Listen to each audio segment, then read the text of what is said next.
a real attack on a camp. Right. This was this kind of play production that the campers weren't in on. And then the next, and here's the interesting thing. I listened to this a few days ago. I was preparing for the show. And I was speaking with one of my clients later. Nothing about the show. We weren't talking about camp. Literally, this was apropos of absolutely nothing. I'd shared none of this with her. Okay. Not these calls, nothing. She began telling a story of this person she'd met that day, and they were talking about living on the East Coast, I believe, was what she's saying that they both had. But the bottom line is, this woman started talking about her Jewish summer camp experience and said, we looked out of the mess hall one night and there was a cross burning outside. I went, you're fucking kidding me. I just heard a woman call into This American Life, admittedly from many years ago, describing the...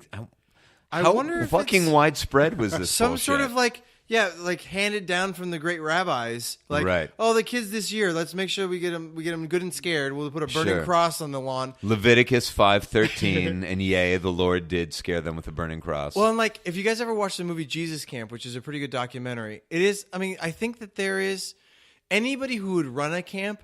To me, is probably off their rockers to some degree. I don't think well-adjusted normal people are like, yes, what I want to do is have a plot of land out in the middle of a field somewhere. Yeah, it's a weird that I have choice. Children come and hang out at. Right. And I just like, that was what the thing is, that because all of it was talking to the children and almost none of it was talking to, they had maybe one interview with a person who actually was an organizer or an owner of the place. Right. And the only owner they talked to was a person who was like, I was a camper here. I'm deep in the culture. We never got like a outside perspective of why camps are successful, why somebody would open a camp.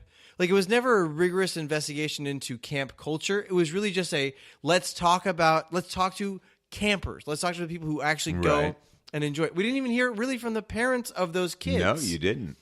And so I would argue, and you're totally right, that another show that isn't This American Life might get into all that, the economics of camp and all these other aspects.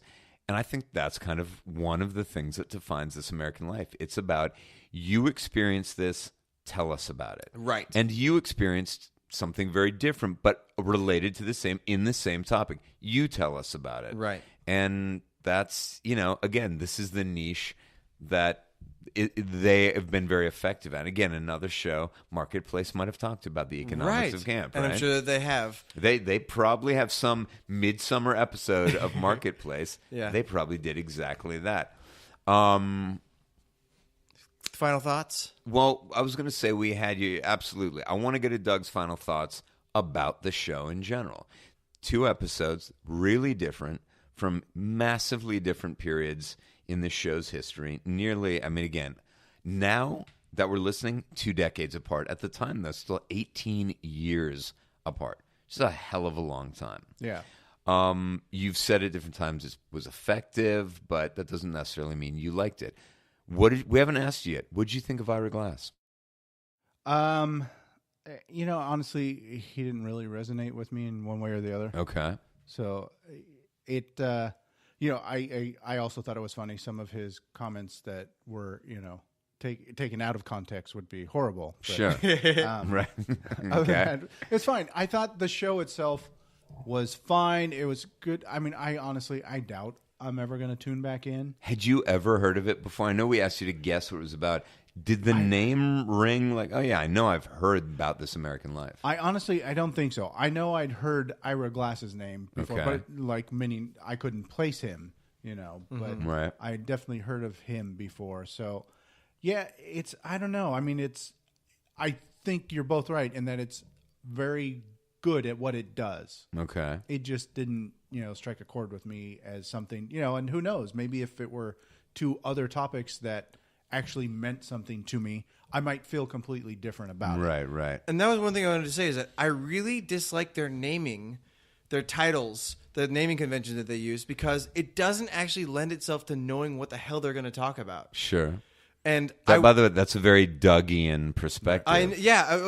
Don't get creative. Notes on Camp was pretty, Notes on Camp is dead on. I think that's dead on. right. But the party thing, agreed. Yeah. And and maybe it's a more recent. You didn't think that was clever? That will I know anyone at this party because the party's changing. It's very clever. It's maybe it's so clever that it makes it so it's difficult for me to know what it is that the episode's actually going to be about just at face value. And we hate that, don't we? I don't hate it. Oh, I hate but the problem is that when you have 20 years worth of episodes, it's really difficult to go, oh, I think this is something that I'd be interested in listening to because you have absolutely no idea at its face what the episode is truly about. You have to go in and read the description and understand what the content is.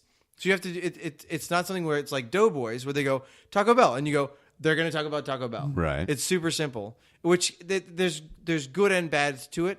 I just feel like when they name the show and you have to use the name as the way like Friends, that doesn't matter what they name it. Because I'm not going to ever look up the title of a Friends episode to know whether or not I want to watch it. I'm just going to put it on. Sure. You know what I mean? But for a podcast, especially a radio show that's covering topics that I might find interesting, I don't know if I want to fight them to try to figure out what it is that they're talking about. Right. Now, there's probably a reasonably available description of the show. Absolutely. Right. And there always is. And, I can go through but as we saw, they also don't dump all of their podcasts into one place. They're putting some behind a paywall and some are streaming on Amazon and everything's on their website. And so if I wanted to, maybe they have some sort of search function where I could go like, I want to listen to all of This American Life's about giraffes. Right. And I could find that all really easily, but I don't know if that's the case because I haven't done put the effort in. Sure. But I don't think that is how it works. Well, Brandon, I think this might be a fun project for you between now and the next record. Yeah. So we're gonna circle back on this. Okay. We're gonna find out if there is, for a show that's been around, you're right, massive library of shows, this huge catalog. Let's see if there is provided by the show some kind of a search algorithm, card catalog, something out I get there. on my local library. One huge dusty tome. And the library goes, let me see, and the librarian just slaps it down. I hope they have a big map with all of the different geographical.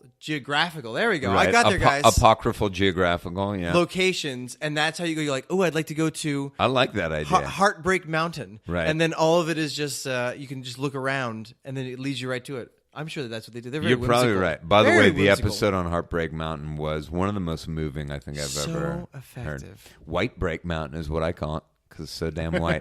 That was a callback to St. Cloud, White Cloud. It's fine, Brandon. Hey, this Brandon, is not about make sense. This to is our not listener. about color wars, John. Hey, I don't see color, but nice callback as well. Well, Doug, I think I know the answer to this question, but I'm going to ask it anyway because without tradition, we descend into chaos. Doug, did this get you closer to, further from, or leave you unchanged in your and our quest to make you a podcast person? I would say it left me probably closer to unchanged, but maybe, if we're talking about a C plus versus a C minus, I would go C minus because C minus. If anything, Ouch. well, no, I mean just A plus, A minus. I'm saying it's Right. on the lower end of staying the same. Okay, I see what you're saying. So Okay. I'm not saying I would step farther away from podcasts. I definitely wouldn't step towards this one. Okay. What a convoluted answer that was, Doug. That was impressive. I- Maybe you listened to too much Ira Glass. I know. I should give you more straightforward one-word answers Yes, is what please. I should. Well, Doug, I thought, as always, you were eloquent and you spoke straight from the heart, which I know is what our listeners and what Brandon and I most love about you. But that's our past, Doug, as I often say to you, and we're going to look to the future. Now, this being a new year, and the three of us just having dipped our toes at the end of last year into a couple really niche shows, either niche because they have a very small listenership, or they're from a very small island in the South Pacific, or they're just for very specific The cohorts, subject matter is like Giant Bombcast. And we are trying now this new year to bring to you the absolute giants, the behemoths that we have thus far missed in the podcasting world. Obviously, regardless of how you felt about it, I think you understand that This American Life is a massively successful show. It's really kind of defined the radio hour in the modern world. It's defined the podcast in many ways. I think it's interesting with podcasts in that because they're not necessarily, at least not in my face, you Right. know, as opposed to a popular TV show or a popular movie. I know about it because it's everywhere. Sure. Podcasts aren't that way. So without question, when you guys tell me this is a hugely popular podcast, Right. not necessarily This American Life, anyone, it's one of those things that means nothing to me. Okay, so it's interesting. I wonder if have any ever cracked your atmosphere? Well, I've recommended podcasts to both of you. Right, but I mean, other than That's the ones true. that, I mean, they got to Doug somehow. That wasn't us. What I mean is, other than Ricky Gervais, has anybody ever come to you and said, "Hey, Doug, have you ever listened to blank podcast?" Do you remember anybody ever? Yeah, there's one recommending them to you. Claire at work, who we've mentioned on this show before. You're one of our 5 favorite listeners. Right. Yes. She's a huge history fan. And I think was actually maybe a history student and major in college. Okay. There's a podcast that she listens to and highly recommends to me on a regular basis, but always Before this show or after this show started? No, after this show. So nothing. That's what I'm saying. So, I want to know before. before anybody knew that you were on this endeavor. No. Okay, because Serial for me was a show that had entered into the cultural lexicon, like SNL did skits about it and stuff like that. So, but I think you're right. There aren't a lot of podcasts that have then entered into the cultural landscape, other than maybe our next podcast. Right. So there's very possibly. Yes. I mean, there were definitely a couple that were on my radar that I obviously didn't listen to, but I knew about through some other form of media, like I mentioned earlier in this podcast, Ralph Garman's podcast. Right. Do you remember the name of it?